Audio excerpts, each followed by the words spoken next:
الله أكبر الله أكبر الله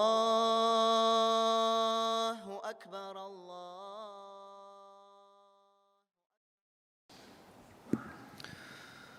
إن الحمد لله نحمده ونستعينه ونستغفره ونعوذ بالله من شرور أنفسنا ومن سيئات أعمالنا من يهده الله فلا مضل له ومن يضلله فلا هادي له وأشهد أن لا إله إلا الله وحده لا شريك له وأشهد أن محمدًا عبده ورسوله صلى الله عليه وعلى آله وأصحابه يا أيها الذين آمنوا اتقوا الله حق تقاته ولا تموتن إلا وأنتم مسلمون يا أيها الذين آمنوا اتقوا الله وقولوا قولا سديدا يصلح لكم أعمالكم ويغفر لكم ذنوبكم ومن يطع الله ورسوله فقد فاز فوزا عظيما أما بعد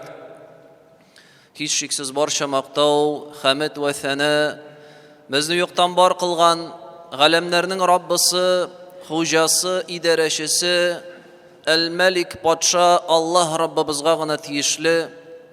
Shahodat kitaram Allohdan boshqa ibodatga loyiqli haq iloh yo'q va Muhammad Abdulloh o'g'li aning so'nggi elchisi ham payg'ambari sallallohu alayhi va ala alihi va sahbihi. Rahmat deb aytamiz. Allohning rahmati bo'lsin senga deymiz. Allohning rahmati yog'sin. Ey rahmat yog'g'iri deb jamoat shunday so'zlar aytib Tatar kishisi bir-birlarin shukr edi. Bir-birlarine şükürlerin bildirir. Kimdir senga yordam etdi, kimdir senga izgilik ishladi, yaxshilik qildi, aytamiz anga ey rahmat senga. Ey Allohning rahmati bo'lsin deb şuşu rahmat so'zlarin bildiramiz jamoat. Yish qo'llanila turgan so'z bo'lsa da ul so'zning ma'nosi belki ko'plar tugul bilib de bitirmidir. Ham aning ne kadar zo'r, ahamiyatli duo ekanligini anglab bitirmilardir. Rahmat g'arab tilida ar-rahma degan so'zdan borliqqa keladi. Ar-rahma. Aning ma'nosi yumshoq bo'lu, igilikli bo'lu, marhamatli bo'lu. Быть милостивым, мягким, снисходительным означает слово рахма. Или как мы друг друга благодарим, рахмат деп айтабыз жамағат. Йумшақ болу, рахимлі, хам мархаматлы болу, хам син кішіге айтканда сиңа Аллахның рахматы болсын деп, син аңа тілейсің. Аллах Таала ул ар-рахман, рахимлі, ар-рахим, мархаматлы, сиңа қарата yumşaq bolsun. Sina qarata yardamchil bolsun. Barcha ishlaringda, barcha amallaringda seni o'z rahmati bilan olib borsin deb tileymiz bir-birimizga jamoat. Ham agarda shushu so'zning ma'nosini, mana bu duoning ma'nosini tushunib qarasak, bundan da zo'rroq, yaxshiroq tilak tilab bo'lamikan. Bu dünyada bütün narsa Allah'ın rahmeti bilen gene bara cemaat. Quyosh çığa Allah'ın rahmeti bilen, ham bata Allah'ın rahmeti bilen. Bizge tuğdurulgan yaşav şartları, rizq, baylık, alar barsa da Allah'ın bizge qarata көрсеткен rahmeti. Allah subhanahu wa ta'ala ayta Ar-Rahmanu علم القرآن خلق الإنسان علمه البيان الله الرحمن رحيم له Ул иңдерде Qur'anны һәм өйрәтте аны кешеләргә һәм бар кылды кешеләрне шушы Qur'an буенча яшәсеннәр өчен һәм кешене өйрәтте үз ара сөйләшергә, аңлашырга ди. Құр'ан иңдерде, дин кануннарын җибәрде, безгә рәхмәт йөзеннән, безгә авырлык китерер өчен түгел, киресенчә тормышыбыз җиңел булсын, тормышыбыз рәхәт булсын, бәхетле булсын дигән дип иңдерде шушы Құр'анны. Анда нәрсәдер тыйды, чөнки ул зыянга, нәрсәнедер әмер итте, чөнки ул файдага гына. Һәм әгәр дә кеше шушы кануннарга буйсынып, Құр'анга буйсынып яшәсә, аның тормышы тигез булыр һәм дөрес булыр. Һәм кешене Аллаһ Раббыбыз рәхимле бар кылды, безгә безне үзебезне. Безгә бирде акыл, шуның белән без уйлыйбыз Аллаһның рәхмәте белән. Күрүебез Аллаһның рәхмәте белән, ишетүебез Аллаһның рәхмәте белән, сөйләшә белүебез, ашавыбыз, эчүебез, йоклавыбыз, ял итүебез һәм барча ниғмәтләр җәмәгать, алар барсы да Аллаһның рәхмәте белән генә бара бу дөньяда. Аллаһ субханаһу ва тааля безгә теләмәсә шушы рәхмәтен бер нәрсәне дә үзебез булдыра алмас идек. Хәтта бер тамчы су да булдыра алмас идек үзебезгә. Барсы да бары тик Аллаһның рәхмәте, фазиләте һәм юмартлыгы белән генә бара җәмәгать. Һәм Аллаһ субханаһу ва тааля бөтен нәрсәне үз рәхмәте белән, үз рәхмәте өчен алды. Аллаһның гаршын күтәрүче фәрештәләр әйтә: "Раббана васи'та кулла шай'ин рахматан ва илма", әй Раббыбыз, син бөтен нәрсәне үз рәхмәтең һәм гыйлемең эшенә алдың дип әйтәләр. Аллаһ субханаһу ва тааля бөтен нәрсәне белә, күрә, ишетә һәм бөтен нәрсәне бу дөньяда безгә үз рәхмәте белән генә булдырып тора. Әгәр дә Аллаһ субханаһу ва тааляның рәхмәте булмаса, кешеләр барсы да шайтанга ияреп, бузыклыкка, кабахәтлеккә бирерләр иде. "Валаула фадлуллаһи алейкум ва рахматуху латтабa'тумуш шайтана илля қалила". Әгәр дә Аллаһның сезгә фазиләте һәм рәхмәте булмаса, сез шайтанга ияреп хәлак булыр идегез, азларыгыздан башка гына. Кеше дингә килде, намазга басты, бу җәмәгать Аллаһ Тәгаләнең рәхмәте. Аллаһ субханаһу ва тааля сиңа бирде шушы ниғмәтне, ул бирмәсә, ул теләмәсә, без монда утырмас идек. Әгәр дә Аллаһ Тәгаләнең рәхмәте булмаса, кеше чистарынмас иде гөнаһларыннан, алга таба үсеше булмас иде. "Валаула фадлуллаһи алейкум ва рахматуху ма зака минкум мин ахадин абада". Әгәр дә Аллаһның фазиләте һәм рәхмәте булмаса сезгә, берегез дә гөнаһларыннан чистарынмас иде. Изгелеккә, яхшылыкка омтылмас иде. Әгәр дә Аллаһ Раббыбызның рәхмәте булмаса, бу дөньяда ук кешегә газап иңер иде һәрбер гөнаһысы өчен, һәрбер әйткән сүзе өчен. Шундук Аллаһ субханаһу ва тааля эләктереп алыр иде. Һәм беркем дә исән калмас иде, чөнки бөтен кеше гөнаһлы, бөтен кеше кимчелекле, ләкин Аллаһ субханаһу ва тааля рәхимле һәм мәрхәмәтле. "Валаула фадлуллаһи алейкум ва рахматуху фид дунья вал-ахирати ламассакум фима афадтум фихи азабун азим". Әгәр дә Аллаһның рәхмәте һәм фазиләте булмаса сезгә, әйткән сүзләрегез өчен сезне бу дөньяда һәм ахирәттә каты газап көтер иде дип әйтә. Каты газап, интегү, куркынычлык көтә кешене. Әгәр дә Аллаһ субханаһу ва тааля аңа рәхимле булмаса, үз рәхмәтен бирмәсә. Хәтта җәмәгать бу дөньяда бөтен нәрсә Аллаһның рәхмәте белән бара. Һәм ахирәттә кешенең нинди тормышта булуы, җәннәткә керүе дә җәмәгать бары тик Аллаһның рәхмәтеннән генә тора.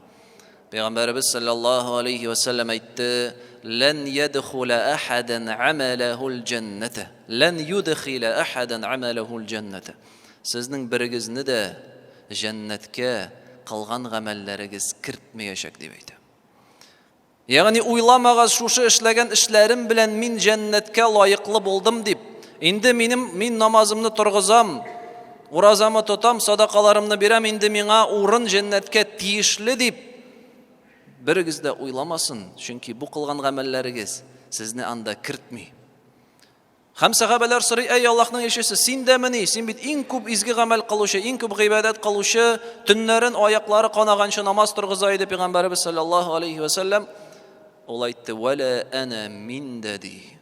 Мине дә кылган гамәлләрем кертми җәннәткә. Нәрсә кертәсең алайса? Илля ан ятагаммадани Аллаһу би фадлин ва рахматин. Илля мәгәр Аллаһ миңа үз фазилатын һәм рәхмәтен бирмәсә ди.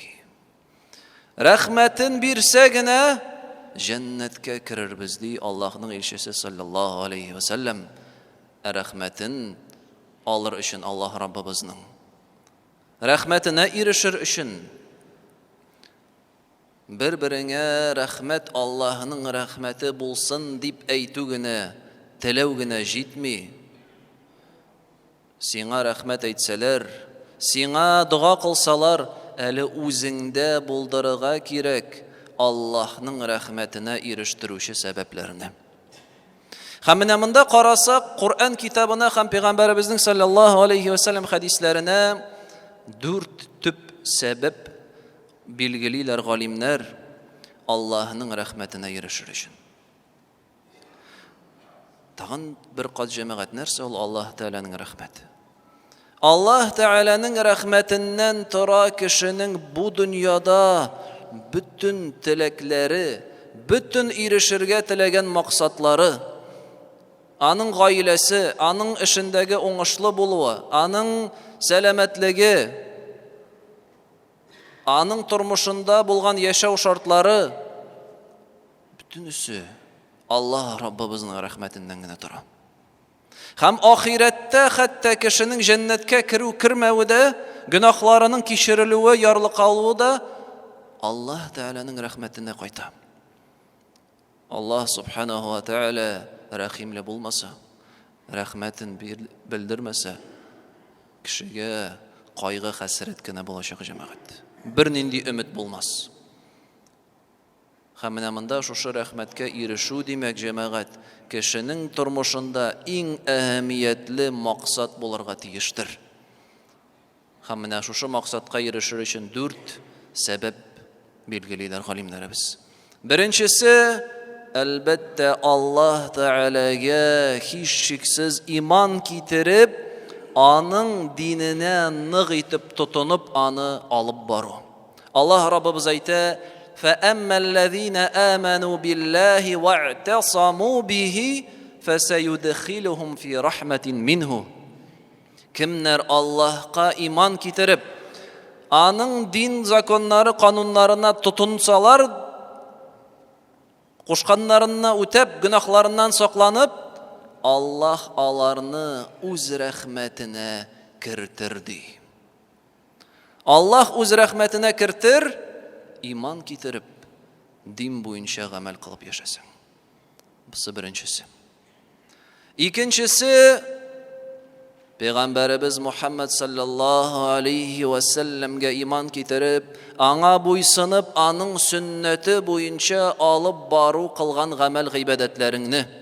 Аллаһ Раббыбыз әйтә: "Я айюхаллазина аману тақуллаха ва амину би расулихи ю'тикум кифлейни мин рахматихи ва ядж'ал лакум нуран тамшуна бихи ва ягфир лакум валлаху гафурур рахим." Эй иман китергәннәр, Аллаһтан куркыгыз һәм аның пәйгамбәренә иман китерегез. Шул вакыт Аллаһ сезгә икеләтә рәхмәтен белдерер ди. Һәм сезгә нур бирер, шушы нур белән сез барырсыз, гөнаһларыгызны кичерер, чыннан да Аллаһ гафу итүче һәм рәхимле бит ди. Кеше иман китерә, Аллаһ Тәгаләгә ышана, буйсына, ләкин үзе ничек тели, ул алай алып бара алмый динне. Үзенә ничек ошый, үзе ничек дөрес дип саный, алай алып бару катгый тыела. Peygamberimiz sallallahu aleyhi ve sellem nişik üretti, nişik kuştu, anın sünnetine tuğru kitirip alıp baru kerek amellerine. Basa 2. Tağın nerse bularga mümkünsün degende cemaat Allah'ın rahmetine erişu için indi namazını okuysın, orazını tutasın, Peygamberimiz sallallahu aleyhi ve sellem kuşkança alıp barasın şuşu amellerini. Lakin anın bilengine şekillenme cemaat kişi uzi turundağına, uzin düzletköş, uzi turunda işlev bilen bir retten eli ol başkalarga izgilik işlerge tiyişli. Allah subhanahu wa ta'ala ite inna rahmetallahi qaribun minel muhsinin. Allah'ın rahmeti yakın izgilik işlevşilerge diyeyim. İzgilik işlevşilerge İngilik Allah yolunda, din yolunda hem başkalarga. G'ilim bilen izgilik kılasın mı? Güç kuvvetin bilen yardam itesin mi? Mal bilen yardam kursetesin mi? Lakin izgilik kılsan Allah'ın rahmetine yakına yarısın degen söz cemaat. İman kitirdin, sünnet boyunca alıp barasın amellerini, lakin o'zingga gina qo'yg'irtib yashamaysan, ali boshqalar ishinde qo'yg'irtasan, alarga izgilik qilasan jamaat. Ham 4-chisi rahimli bo'lu o'zingga de. O'zingning ko'nglingda boshqalarga, boshqa zotlarga qarata, boshqa kishilarga qarata rahimli, yumshoq, shafqatli, xayrlisin tilav. Ham hatta hayvonlarga, bujaklarga, qushlarga ham boshqasına da rahimli bolu. Peygamberimizden sallallahu aleyhi ve sellem hadis kila Abdullah ibn Amr radıyallahu anhu kitire Ar-Rahimuna yarhamuhumur Rahman. Başkalarga rahimli bulgan kişilerini Ar-Rahman rahimli Allah uz rahmetin verir diyorlarga. Kim başkalarga rahimli, şefkatli, iyilikli, hayırlısın tili Allah subhanahu wa ta'ala sina da şunun bilen qaytarır cemaat. 4. Гамель. 4 причины достижения милости Всевышнего Аллаха субханаху ва та'аля. Это вера во Всевышнего Аллаха и неуклонное следование Его повелениям. Вера в пророка саллаллаху алейхи вассалям и совершение религиозных предписаний согласно тому, как он это обучил, без излишества, новшества и отклонения. 3. Это совершение блага по отношению к другим, будь то имуществом, будь то физической своей силой или другими путями, какими ты только можешь. И 4. Это быть самому милостивым, добрым, милосердным по отношению к творениям Всевышнего Аллаха Субхану ва Тааля. Наша 4 сифат жамағат өзі бізде болса, иншаллах, Аллахның рахметіне ерішірбіз.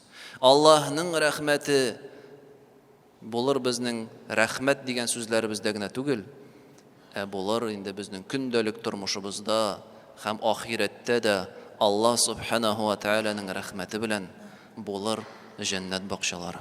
أقول قولي هذا وأستغفر الله العظيم الجليل لي ولكم ولسائر المسلمين فاستغفروه إنه هو الغفور الرحيم. الله أكبر الله أكبر الله أكبر